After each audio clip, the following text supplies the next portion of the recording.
Hey guys, how's everyone doing? Welcome back to Harry's Highlights. On this video, we're going to talk about the book, The 21 Irrefutable Laws of Leadership by John C. Maxwell. Now, this is a book that has broken down each individual law that's required for effective leadership. So each video, we want to focus on each law. And today's law that we're going to focus on is the law of victory. Now, this is the law that understands about how effective leaders, not good leaders, not just great leaders, but effective leaders, follow the law of victory.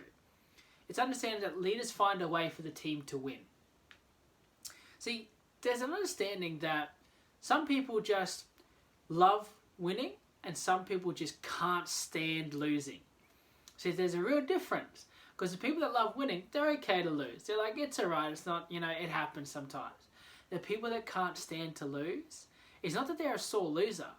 It's that they just, when they lose, they feel it goes so against the grain with them. It's so unnatural. It's wrong. It's wrong. It shakes them to the core because they just can't stand not winning. It's not a case of, damn it, I've lost. It's I just cannot handle not winning. It's where I belong. That's my position. That's my spot. So leaders that follow the law of victory, some of them fall into this category and others have it as a learned skill. See, some leaders consistently achieve victory. It's just something that just seems to always happen for them. Some leaders always suffer defeat. Now, the commonality between victorious leaders is they all have this unwillingness to accept defeat.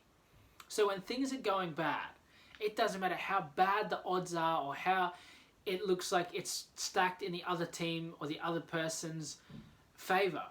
They will do anything and everything. They will move the earth itself to make sure that they win. So for them, the alternative is totally unacceptable. It is just cannot happen. So it doesn't matter. They will break bones. They will give up sleep. They will not eat. They will do whatever it takes to make sure that they win. And as a result, they figure out what must be done to achieve victory, whatever that may be. If it means that, okay, now that just means we just have to play harder, but everyone feels like they're at their full capacity, or they increase the capacity, or they've got to stay awake for a little bit longer, then they stay awake for a little bit longer, no matter how tired they are. Whatever it takes to win is what they're prepared to do. That's the commonality between victorious leaders. Their unwillingness to accept defeat drives them when they feel like they've exhausted their entire fuel supply. They've exhausted everything. They just increase the capacity. They find a way to dig even deeper, even when they thought there was nothing left to dig for, that they'd hit the bottom, the scrape the bottom of the barrel. They just continue going. See, there's two real types of leaders. There's the leaders that handle pressure well and the leaders that sort of crumble under pressure. They're not effective leaders. They might be in a leadership position but not an effective leader. So those leaders that handle pressure well, when the pressure's on, those leaders, they're great. They're effective. They're at their best. They understand that pressure is now just stimulation. It's just another thing to handle. It's just another thing to juggle. It's nothing. It's not more. It's not less. It's just another thing in the mix.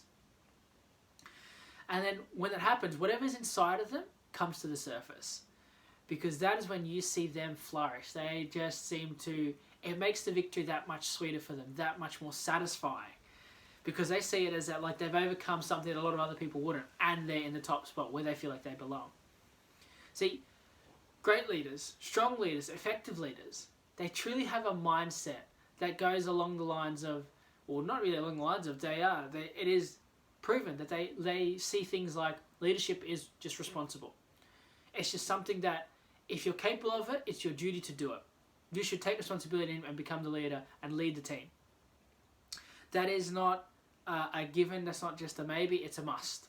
It's if you are capable of doing it, you should be doing it. They see losing as unacceptable. They just do not see it any time as like, it's okay that we lost. It's like, no, we should have done something different. There was a way to win, we just didn't find it. There's a great saying there, like I've said it a couple times now, that Michael Jordan was famous for this. Absolutely famous for saying that he never lost a game, he just ran out of time.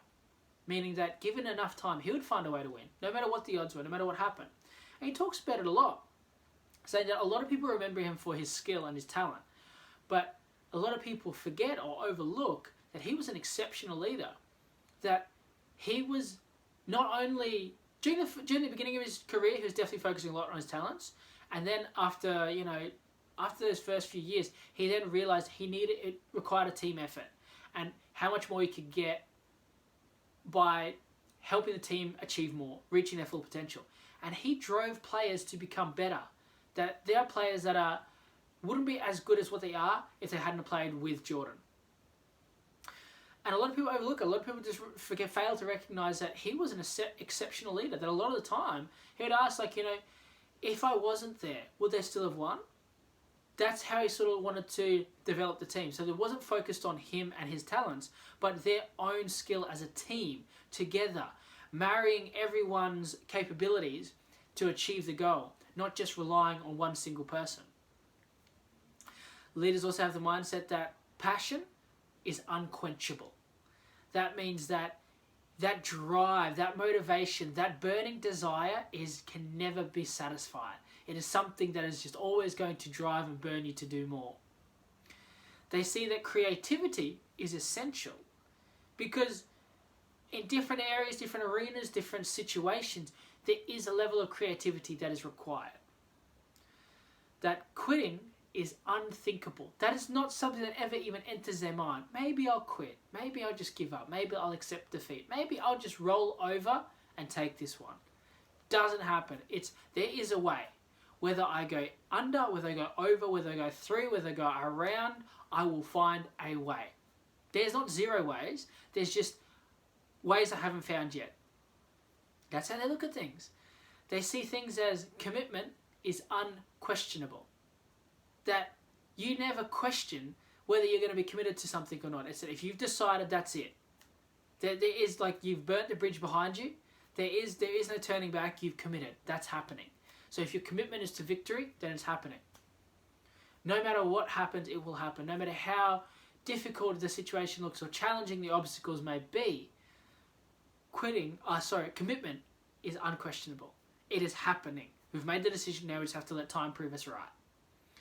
And that victory is inevitable. That because they have decided, because of all those other things, that victory will happen. It's just a matter of time. And with that mindset, they embrace the vision and approach to challenges with the resolve to take their people to victory. Because it's a great example of resolve. Because it means that they are so certain, but not based on ego. They're certain based on belief, based on faith, based on fact, based on experience. All of these things gives them the resolve to know that victory is inevitable. It will happen. It's not because they think that they're the best, but because they realize that leading this team and this team working together is why it'll happen. So when you look at the law of victory, it can apply to anything. Whether it's a sports team, an army, a business, or a non-profit organization. Victory is possible as long as you have the components. 3 components to be specific. You need to have unity of vision. If all the players are trying to work from different angles, it's going to be a mess. But if everybody has the same unified vision, they're all looking in the same direction, we're all looking this way. If everyone's trying to look in this, it's going to be chaos. But if everyone is looking like this, we all know this is our scope, and we're all looking in the same direction, you will plow through, and victory will be inevitable. The second one is diversity of skills. Could you imagine, let's say for example, you had a basketball team, and everyone only played one position. It'd be, there's reasons why you have different positions in anything. Imagine, let's say it was like a football team, and you only had quarterbacks. Let's say, what's another great example? Whatever team sport it is, there always has to be a diversity of skills. Imagine a business that only had accountants. Imagine a non-profit organization that only had fundraisers. You need this diversity. Look at a body, for example. You have different body parts that are very, very different, but they're very, very essential. Your ear and your foot, very, very different parts of the body, but both essential. It's the diversity of skills coming together is why it becomes successful. The last one there is you need a leader who's dedicated to victory and is dedicated to raising players to reach their full potential. When you have a leader that's focused on their followers, on their team, you know that team is going to be victorious because that leader will be leading his team individually, not just himself or herself, but the team in its entirety. See, because that's what required. You need leadership to achieve victory. It's just so essential, whether it be one person, whether it be the whole team, whether it be a team of leaders. You need that leadership to achieve victory. Otherwise, it's just going to be a mismatch mayhem. See, leaders who practice the law of victory have no plan B. That's why they keep fighting. They make sure that they maintain that resolve, that victory is inevitable. This will happen. There is no plan B. There's no turning back. I've made the decision, so the commitment is unquestionable. I will make this happen. They sing, losing is unacceptable. The passion is unquenchable. Creativity is essential. That victory will come. I just wait for time to prove me right. That is the law of victory. Leaders find a way for the team to win.